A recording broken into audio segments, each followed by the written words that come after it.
Tonight on 7 News, Dubai airport bombed, oil supplies hit. The war in the Middle East moves into an explosive new phase. Will Australia answer the call? Our government considers sending military help to countries targeted by Iran's drone strikes. The special relationship under strain. President Trump's shock rebuke to the British PM, claiming the UK's help is too little, too late. Last hope, a final compensation plea for the Perth retirees robbed of their savings in a failed Rent for Life scheme. Serious assault in Perth's northern suburbs, a woman in hospital after a bloodied attack outside her home. And Aussie Oscar Piastri crashes out of his home Grand Prix before the race even begins.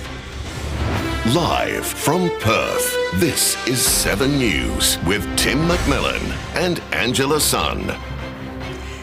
Good evening. Australians have watched in horror as a drone attack hit Dubai airport tonight, telling 7 News of their ordeal. The fighting in the Middle East is worsening on several fronts, with a major oil depot now destroyed. The Iranian president is apologising to neighbours, but the US president is not convinced.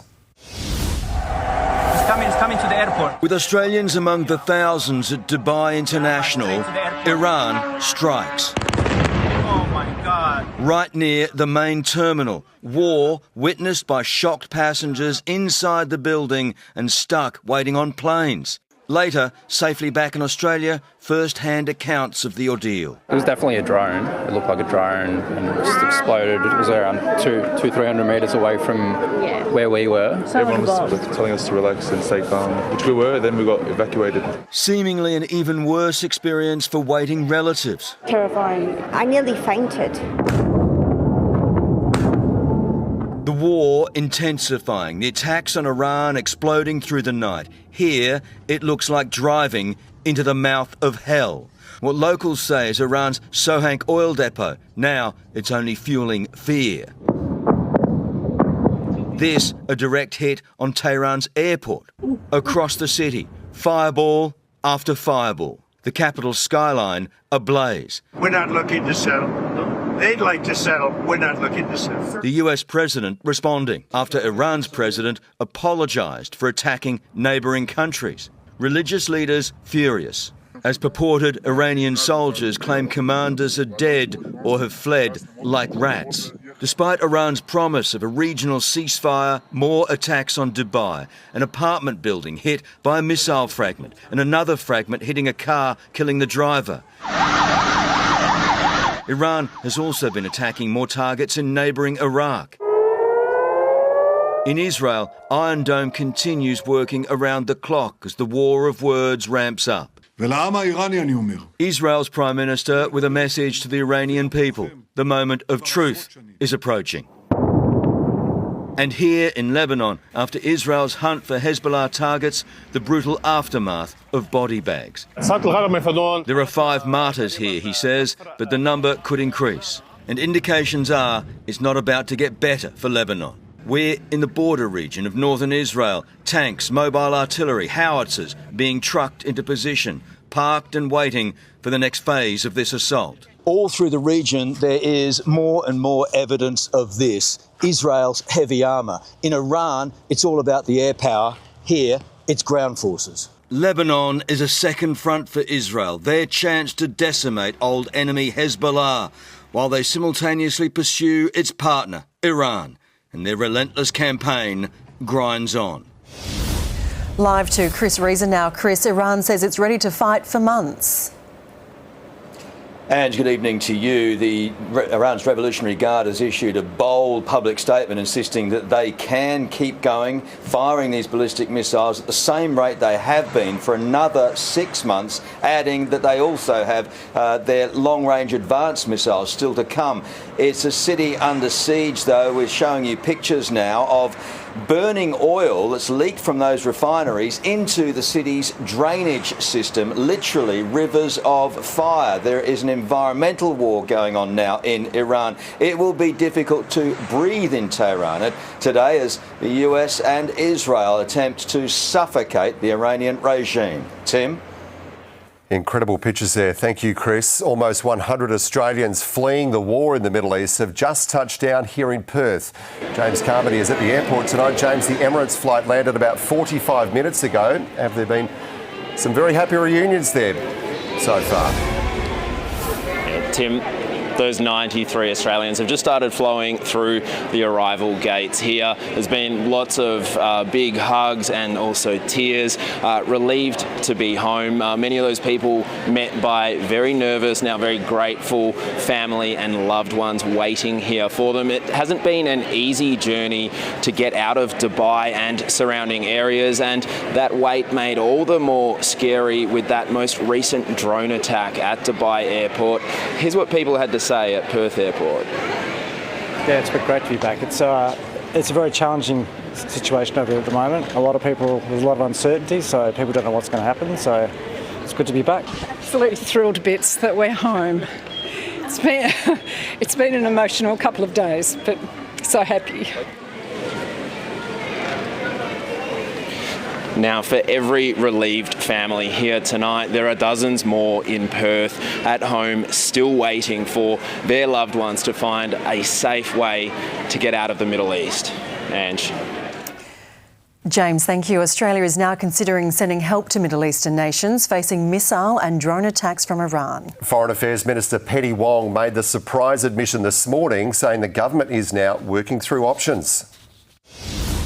Flames ripped through a Kuwait City high-rise minutes after a drone smashed into the building.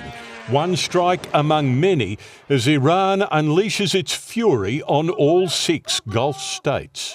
You would anticipate as a consequence that we have been asked for assistance, and we will work through that carefully. The Foreign Affairs Minister confirming a request for Australia to help block Iranian missiles and drones. We are not participating in offensive action against Iran. One defence analyst telling 7 News the ADF could send a small number of troops with a short-range surface-to-air missile system, or deploy a wedge-tail early warning aircraft to help plug a new gap in missile defence. Because the Iranians took out 2 ground-based radars that were operated by the United States that were critical in missile defence operations. The simple fact the minister revealed the Gulf's request suggests our government is seriously considering options.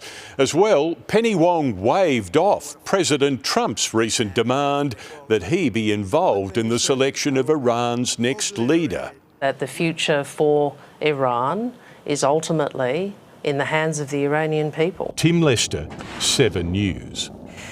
In a stunning attack on a supposed ally, Donald Trump has blasted the UK's Prime Minister for not sending military help soon enough. Live now to Europe correspondent Ben Downey. Ben, Trump claims he doesn't need the UK's help anymore. No, and she does, and it was quite extraordinary when the US president heard that Britain was considering sending one of its aircraft carriers to the region a week into this conflict.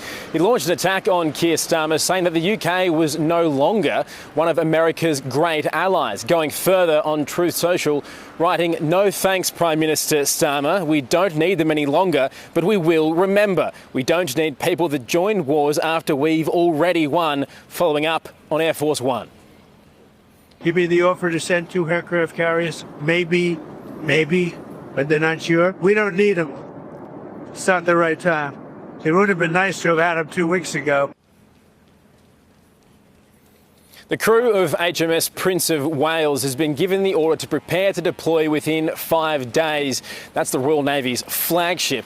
But despite the offer for help that Donald Trump has knocked back, he seems all too happy to allow his B-1 bombers to continue using British RAF bases, no matter how low relations between Westminster and Washington fall. Tim? Ben, thank you. The bodies of 6 US soldiers killed during a drone strike in the Middle East have returned home, their coffins saluted by President Donald Trump. Today, thousands of Trump supporters rallied, screaming their support for the war and regime change in Iran. At an Air Force base in Delaware, the price of conflict. The bodies of the first US casualties of this war. 6 soldiers killed in Kuwait by an Iranian drone, brought home. Glad we paid our respects. It's tough. The president says he expects to be back there, saluting more American war dead before long, but he's not ready to stop the fighting. This is a minor excursion, but when this ends, we're going to have a much safer world. So we're pressing the offensive every single day, creating all the leverage the president needs for the outcome he wants. The same outcome these people want. Thousands marching through the streets of Washington, hopeful Iran will soon be free. Well, debate rages here in the United States at a political level about the legality of the strikes ordered by Donald Trump. For the Iranian population living here in America, many of them are grateful that he finally took action. This brutal mafia-style regime is about to go. Thank you, Mr. President, from the heart of Iran. And now, finally, we got help. But not all agree with the way that help is being delivered. The war is completely illegal. A different protest with a different message. This is not how you bring freedom. This is how you terrorize a community. 181 young girls were killed, and I don't like that. Asked if America was responsible for that strike on a primary school. That was done by Iran. Is that true, Mr. Hickson? It was Iran who did that? We're certainly investigating. Because they're very inaccurate, as you know, with their munitions. In Washington, D.C., Rob Scott, 7 News. The victims of a failed real estate scheme are making a final bid for compensation for losses that have run into millions of dollars. They've written to the Premier hoping his government will grant them an ex gratia payment to help them through their final years. Jeff Parry has this exclusive report. The impact of the collapse of the Sterling First Rent for Life scheme is as gut-wrenching today as it was nearly 6 years ago. I'm still angry. I'm hurt. I'm just fed up with the whole thing, to be honest. I've got a very strong sense of social justice, and that's what's driving me. It's not in their nature to give up on their fight for justice. It's tempting, very tempting. Poor Alan has gone through hell with this. Absolute hell. Without him, we wouldn't all still be here fighting, I don't think, because he has just been an absolute miracle worker. Unfortunately, there have been no miracles for the 100 or so couples who sought to secure their retirements in a scheme that guaranteed them a roof over their heads for as long as they lived. When it collapsed in April 2019, it wiped out their life savings and condemned them to a life of near poverty. We have people in such dire need of help at the moment, like they can't afford to pay for their partners' funerals, that we want some humanitarian aid. In the last 6 years, they've tried to get federal and state governments to accept responsibility for their failure to act sooner against the promoters of the Rent for Life scheme. Now they're appealing to the Premier, Roger Cook, to show them some compassion. They're not seeking full restitution, just a one-off negotiated payment to acknowledge the harm that's been done to them. People have been hurt for no reason, no fault of their own, and somebody has to stand up for them. For the victims of the Sterling First collapse, the bid for an ex gratia payment is the final roll of the dice, and the response that's coming back from the government isn't encouraging. Somewhere between 30 and 35 people in our group have passed away with stress. It's greatly, shortened our lives. I mean, I myself, my own health is suffering. I know Pete suffered. I mean, Peter's last 6 years of life fighting stage 4 cancer and fighting this was just unbearable. 3 directors of Sterling First are due in the Supreme Court tomorrow on multiple charges of dishonest conduct. They've all pleaded not guilty. Jeff Parry, 7 News. A woman is in hospital tonight after a shocking attack near her home in Perth's north. Let's go live to Nick Overall at Joondalup Health Campus. Nick, what can you tell us? Tim, it happened early this morning around 5:30 on Cenegraph Drive in Sanagra. It's understood the woman in her 20s uses a wheelchair. It was discovered at the scene of this horrific attack. Police believe the man who assaulted the woman is known to her. She was rushed here to Joondalup Health Campus. Fortunately, though, her injuries aren't life-threatening. A man in his 50s is in custody tonight. He's being questioned by police. Ange. Nick, thank you. A Scarborough man has been charged over an alleged coward punch in our CBD that's left a 62-year-old man fighting for life. Police say the accused was on a 3-hour crime spree when he punched the man just after 11 on Friday night on Hay Street. The blow caused the older man to stumble and fall to the ground. While he was unconscious, it's alleged the 37-year-old stole from him before fleeing the scene.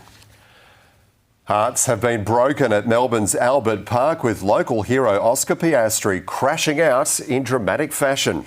The home Grand Prix curse struck again, and this time Piastri didn't even make it to the start line. Heartbreak for hometown hero Oscar Piastri. Oh no. His redemption arc over before it began, catching everyone off guard. Oh, Crofty, what's happened to Oscar Piastri? This is what Albert Park did not want to see. The 24-year-old crashing out in the first moments of the formation lap.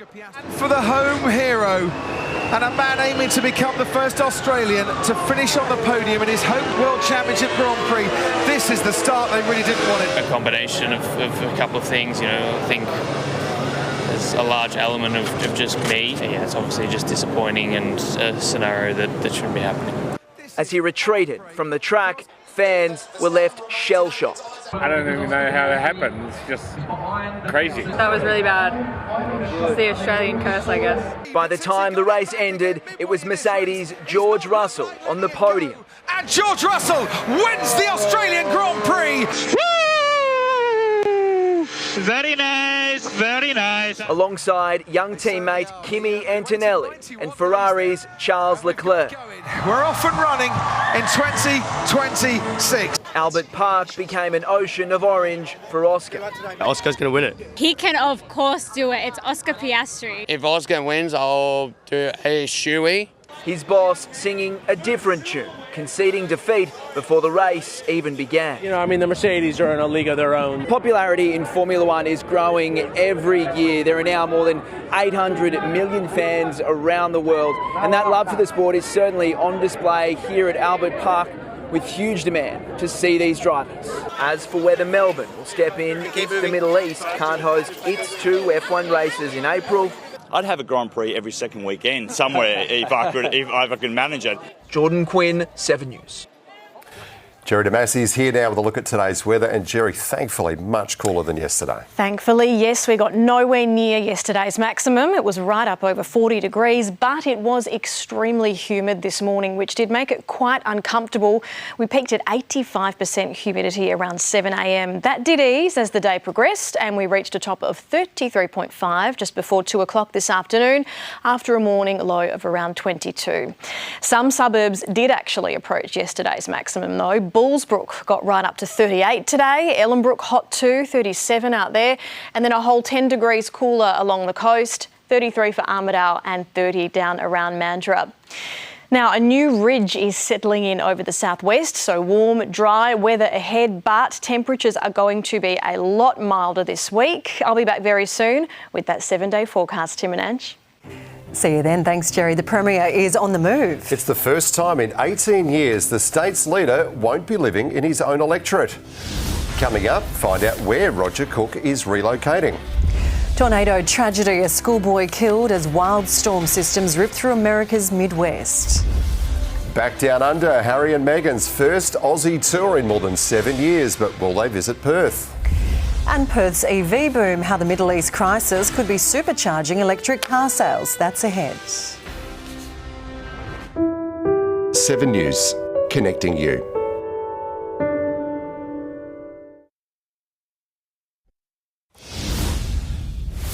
The Premier is facing retirement rumours after revealing plans to move out of his electorate and into a city apartment full-time.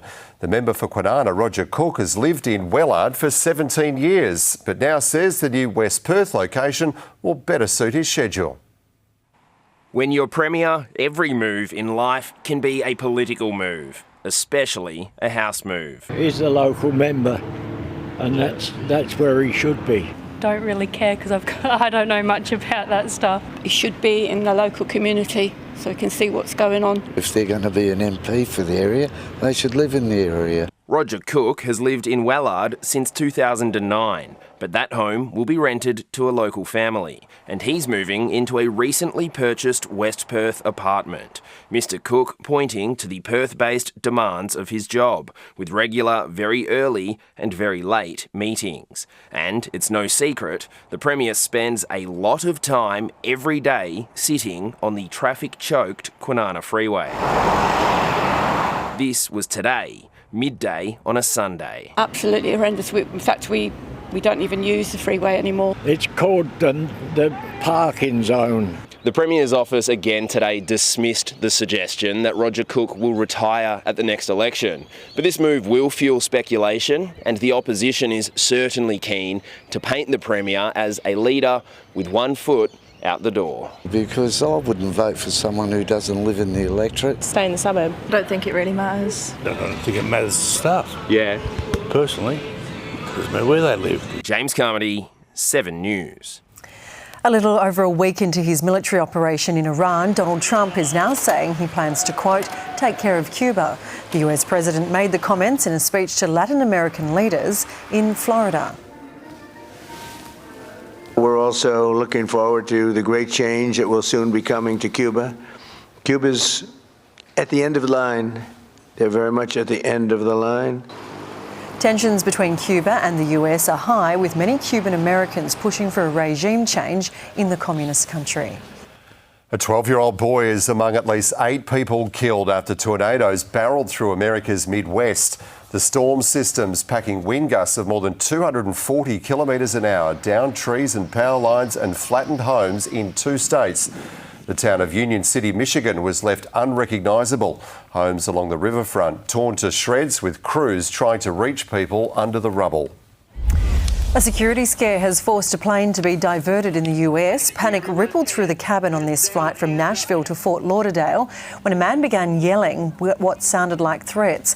Flight attendants chanting instructions to passengers. Oh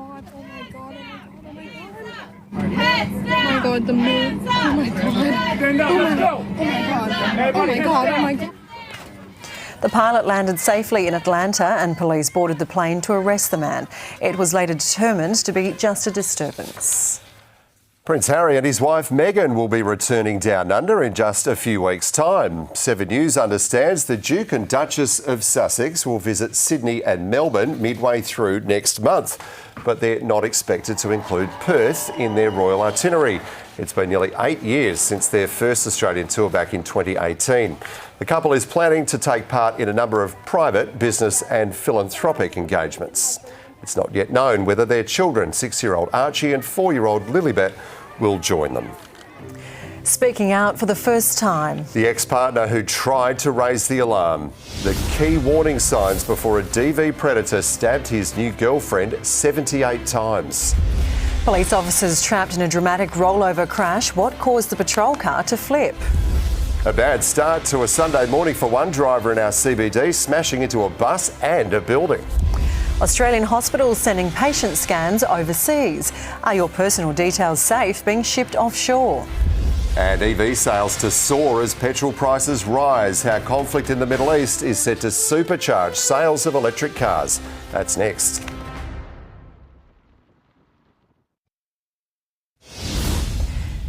The ex-girlfriend of domestic violence murderer Tyrone Thompson is speaking about him for the first time. On Seven's investigative podcast, Kiss and Kill, she reveals she tried to raise the alarm before he stabbed his new partner 78 times. Baby-faced killer narcissist Tyrone Thompson. He had physically abused her for months and breached an AVO 8 times. He's now serving 15 and a half years for stabbing 21-year-old Mackenzie Anderson 78 times in a frenzied attack lasting less than 3 minutes. I am satisfied beyond reasonable doubt that the offender had an intention to kill the deceased. Now, Thompson's former partner and the mother of his child is speaking publicly for the first time. She's asked not to be identified. Yeah, he's like Jekyll and Hyde. Like, he's got this really nice nature side to him, but then there's this other side. They met about 5 years ago. At first, he love-bombed her. After they moved in together, the abuse began. Starting to pick on me about my appearance, the way I did things. She tried to end the relationship and he attacked her car with a hammer. I was just terrified to break it off. When his attention turned to Mackenzie Anderson, the young woman messaged her asking about his behaviour. She sent me a photo of 2 black eyes. Police were called, but while on parole, Thompson broke into Mackenzie's Newcastle home and killed her. I did everything in my power to stop it from happening. Tyrone Thompson will be eligible for parole in March 2038, by which stage his daughter will be 18. It's unclear whether he'll return here to the New South Wales Central Coast when he's released. From jail, Thompson has continued contacting his former partner, sending letters and making threats. I'd probably have to move because, it's very scary thought. To listen, visit 7news.com.au/kiss and kill. Download on the Listener app or wherever you get your podcasts. Katrina Blowers, 7 News. A woman has been fined over this crash in the city this morning just after 7 o'clock. The 26-year-old Toyota driver smashed into the bus on the corner of Newcastle and Beaufort Streets. Her car was pushed into the multi-storey building. She was taken to Royal Perth Hospital with minor injuries. The bus driver was uninjured. 2 police officers have been rescued after their patrol car flipped in Adelaide. Witnesses rushed to free the pair, who were responding with lights and sirens to an incident. Onlookers say the car struck a curb, then a blue Mazda before flipping onto its side. Luckily, no one was injured. As fuel prices climb due to the conflict in the Middle East, Australia's fuel security is also being questioned. Experts say the uncertainty could quickly sway buyers into the EV market, with potential for sales to soar. As bombs come down in the Middle East, fuel prices are going up. Panic's setting in, cars backing up at the Bowser. Warnings of fuel rationing. The uncertainty around fuel supply has already seen some response at the Bowser on the ground. The war in oil-rich Iran now supercharging interest in electric vehicles. I'm getting quite a few phone calls recently. They're worried about not being able to get fuel at any price. It is conceivable that at some point Australia will be struggling with our 34 days of reserves. I was spending between $500 and $600 a week on petrol. Charging, obviously, you got to pay for electricity on it. Probably about $100, $150 a week at the most. I'm actually making more money driving a better car each week. EV sales are surging. Last month, hitting a record. Nearly 12% of all new car sales in the country. In February, leading car seller Toyota down 28% year on year. Meanwhile, BYD up 62%. Zeekr up 560%. Tesla, perhaps unsurprisingly, is the industry leader. The Model Y is the best-selling EV nationwide. Just last month, the company sold more than 3,300 vehicles. It's more than double what they sold in February last year. This all before Middle East oil supplies were disrupted. Fuel security for the nation is something that's always going to be high on people's minds at times of conflict like this. And that will only increase that evaluation piece for people when they're thinking about buying their next vehicle. With the war persisting, drivers now setting their sights on electric vehicles. Sam Haberland, 7 News. Still to come, who's reading our hospital scans? Privacy concerns as patient data is sent overseas. The critical staff shortages in radiology departments leading to a surge in outsourcing. Girl power. The world celebrates wonderful women this International Women's Day. Plus, a saltwater crocodile found a long way from home. How did it get there? And coming up in sport, Justin Longmuir on Freo's 2026 campaign. The Pies and Saints do battle. 3 Lions suspended after a Gabba thriller, plus Matildas, Formula One and plenty more. Hello Australia, this week on Sunrise, a special medical alert with whooping cough cases at a record high, how to spot the early signs and protect your family. Also, one sporting icon meets another. Shervo sits down with NBA legend Steph Curry for his only Aussie interview. With me? Oh, you wish. And the return of two Summer Bay favourites, secrets from the set of Home and Away's epic Western Australia event. Once a river boy, always a river boy. Start with Sunrise on 7. Now, Fuel Watch. Perth's petrol prices brought to you by Fuel Watch and 7 News.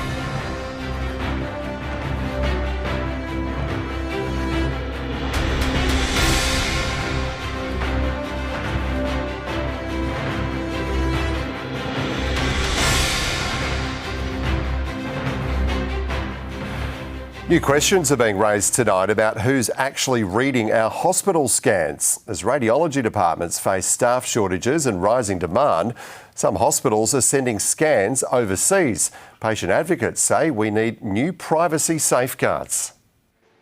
When a CT scan is done late at night, the images don't always stay in Australia.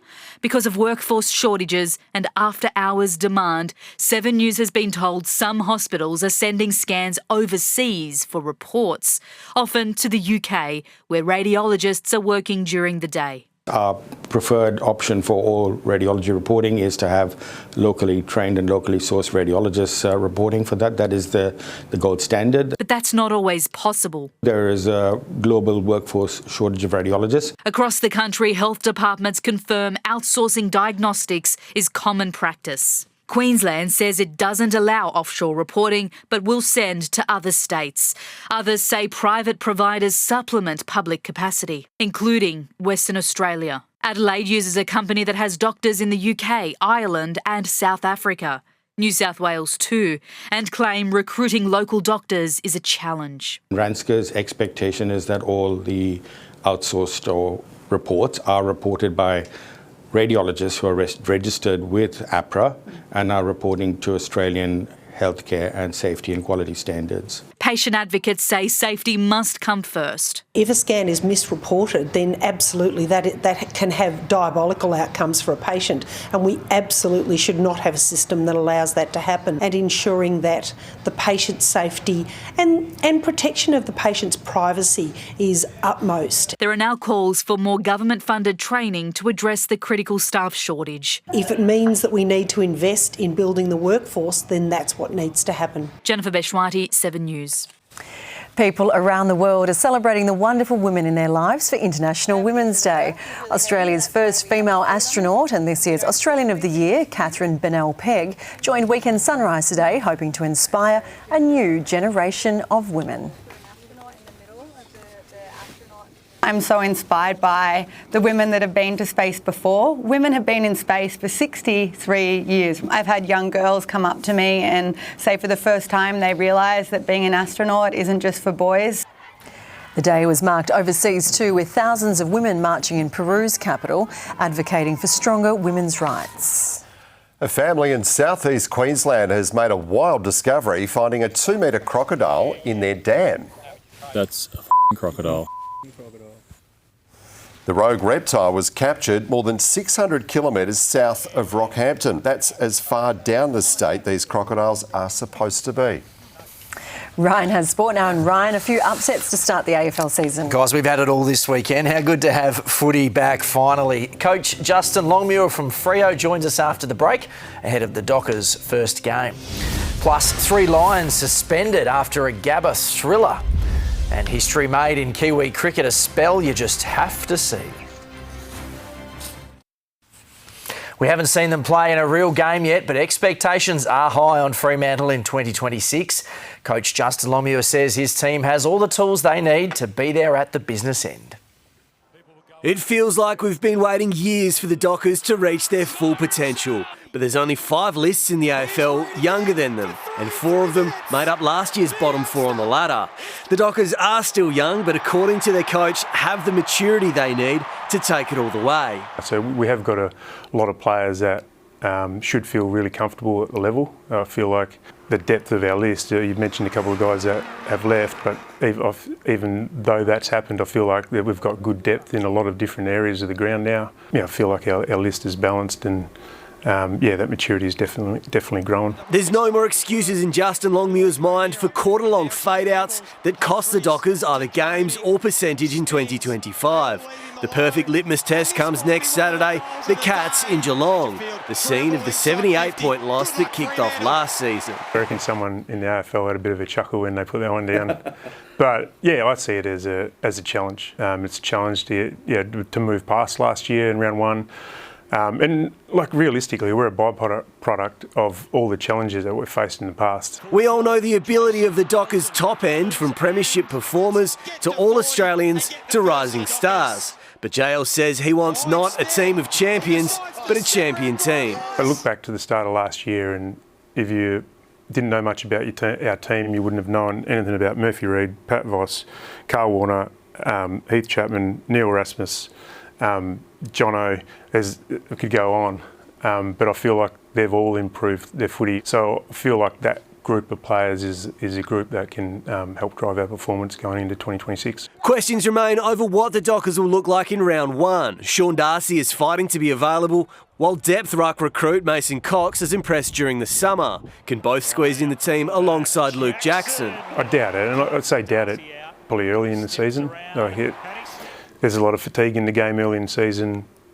It asks a lot for players' fitness levels early in the season while they're getting up to 120 minutes of footy. So we'd probably err on the side of playing an extra running player. Another player remarkably fighting to reclaim his spot early, two-time All-Australian Luke Ryan, who's continuing to build his fitness and form. Been a bit hindered by that shoulder reconstruction he had. So he's a little bit off the pace, but he's improving week in, week out. And at his best, he helps us tremendously. So I see it as a short-term thing in being out of the team. We'll know more about where the Dockers are next Saturday, the 14th of March at 1:15 p.m. Lockie Burns, 7 News. More than 80,000 have packed into the MCG to see the New Look Saints take on the Pies. Liam Ryan had an early fly but didn't quite execute. The Pies were getting plenty from their veterans. The Saints took a 2-point lead into the main break. Wanganeen Miller are all class as usual, but the Pies slammed on 5 goals in the third quarter to wrestle back control, and late in the contest, Collingwood lead the game by 13 points. Ryan getting his first goal in a St Kilda jumper with a pinpoint finish on the edge of the 50. The Western Bulldogs are riding a wave of emotion after their stunning come-from-behind win over Brisbane.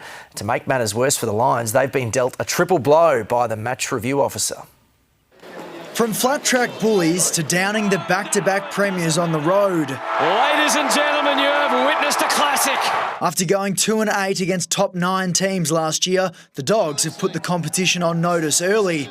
To beat Brisbane at the Gabba, it's obviously a really hard thing to do, and there was a lot of emotion. I felt like I was about to cry being my 200th. I was hugging Buku at the end. Luke Beveridge let loose with a rendition of a song he co-wrote in the off-season called Tooth and Nail. Tooth and nail, fighting tooth and nail. But it was his outpouring of emotion at ground level that was more telling. When I saw Bevo coming down the race, I just gave him a big hug, and he definitely shows the emotion when he needs to. Bailey Williams nailed a goal of the year contender, twisting and turning late in the third quarter, ultimately putting the Dogs within 3 goals just before three-quarter time. Shortly before that highlight, a low light, Harris Andrews suspended for 3 weeks for this hit that concussed Artie Jones. Zach Bailey has been banned for a week for an errant elbow, while Darcy Gardner has also been handed a 1-match ban for a late hit. Add that to a calf injury that Hugh McCluggage suffered in the first quarter, and it makes a nightmare start for the Lions. Xander Maguire, 7 News. Oscar Piastri says he'll use last year's disappointment from the Australian Grand Prix to overcome today's heartbreak. The Aussie failed to get to the start line as Mercedes driver George Russell kicked off the season in style. Absolute disaster half an hour before the race. Oscar Piastri on the lap to the grid has lost it and sustained significant damage to his car. A heartbroken Oscar Piastri limping to the pits, not even making it to the starting grid in his home Grand Prix. We had a bit of an issue out of the pits with no battery. There's a large element of just me. Yeah, it's obviously just disappointing and a scenario that shouldn't be happening. George Russell was swamped from pole position as Ferrari's Charles Leclerc took the lead by the first turn. Charles Leclerc leads the Grand Prix from George Russell. But the field was dropping like flies, the new configurations causing chaos. 5 drivers out of the race inside the first 20 laps. Russell and Leclerc went back and forth fighting for the lead before Mercedes came out on top. He's not looked like letting it go, and George Russell wins the Australian Grand Prix and starts 2026 in absolute flying fashion. Made a bad start and then obviously some really tight battles with Charles, so I was really glad to cross the finish line. A Mercedes 1-2 with Kimi Antonelli second, Leclerc third, Lando Norris fifth. Earlier in the supercars, it was a nightmare for Brock Feeney at the first corner. Big time trouble. Oh, hugely cleaned up. He's gone, more damage. Brodie Kostecki was out in front, avoiding the carnage to win his 3rd race of the week in Melbourne. Tim Hipsley, 7 News. The Tillies can finish atop their group with a win over Korea tonight, but in Sydney the Aussies let one slip through early before Alana Kennedy equalised shortly after. And just before half-time, Sam Kerr sent the crowd into raptures. Into space, Kerr, first time finish, and she does so with aplomb. Korea scored twice in 5 minutes to take a 3-2 lead in the dying stages. That is the lead Korea still hold. Perth Glory kept their hopes of a finals appearance alive with a 2-2 draw against the reigning premiers Auckland this morning. The Glory were up in the second before an unlucky own goal that came off the back of keeper Matt Sutton's boot. Perth take on the Phoenix next Saturday. And the Hollywood-backed Wrexham gave Chelsea a scare in the FA Cup this morning. It's in, it's deflected, and Doyle is claiming it. Owned by actors Ryan Reynolds and Rob McElhenney, the second-tier Welsh side led Chelsea 2-1 late, but the Blues came back to win 4-2 in extra time and advanced to the quarter-finals. Manchester City beat Newcastle 3-1, while Arsenal defeated third-tier Mansfield Town 2-1. After 16 years playing for Australia, Alyssa Healy got the perfect send-off in her final match before retiring. After bowling India out for 149 on day 3 in the one-off test in Perth, the Aussies needed just 25 to win the match and multi-format series. The skipper didn't get to bat as Georgia Vole and Phoebe Litchfield easily chased down the target to win by 10 wickets.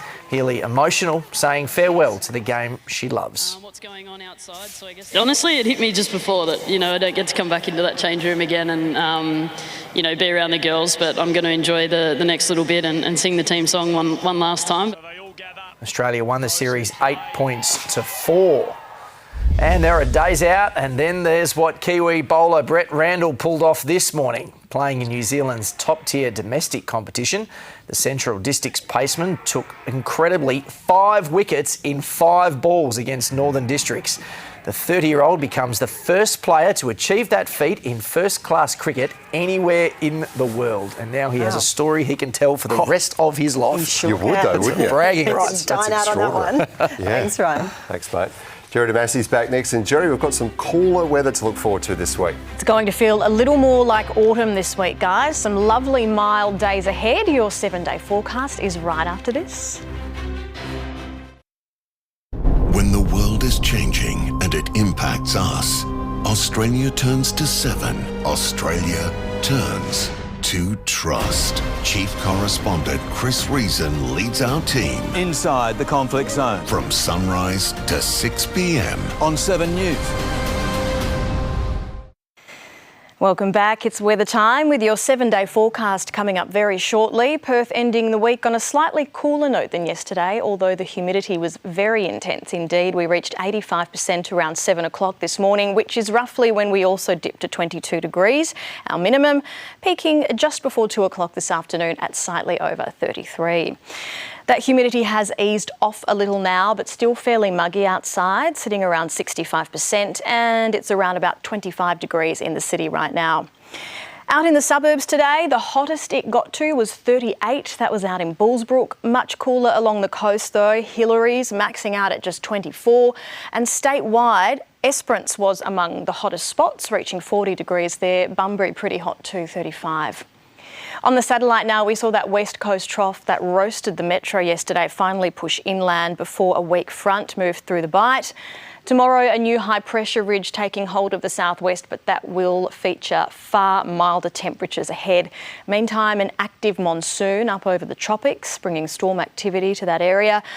Brisbane will see showers, Sydney too, Melbourne's a partly cloudy 28 and Adelaide should get to 27. Back to WA tomorrow, some showers possible for Broome, but the rest of the state's looking mostly sunny. Hot for Port Hedland, 38. Geraldton will be windy, 29. 30 should be the top for Bunbury and hot for Kalgoorlie, 41. A strong wind warning for the waters off Perth tomorrow, south to southwesterly to 25 knots in the afternoon, then up to 30 in the evening, seas to 2 metres, swell to 1.5. Down to 21 degrees for Perth overnight before a sunny top of 30 tomorrow, and then it's cooling right down for Perth as some cloud cover creeps in. Tuesday, 24. Some really lovely cool nights ahead too, just 12 degrees, the minimum on Wednesday before a top of 26. Thursday, 27, Friday, 28, 29 on Saturday and 31 next Sunday. That's all from me. Have a fantastic week. Here's Tim and Ange. Thanks, Jerry. You too. That's 7 News for your Sunday night. I'll be back with updates throughout the evening. For the latest stories, head to 7news.com.au. Enjoy the rest of your nights here on 7.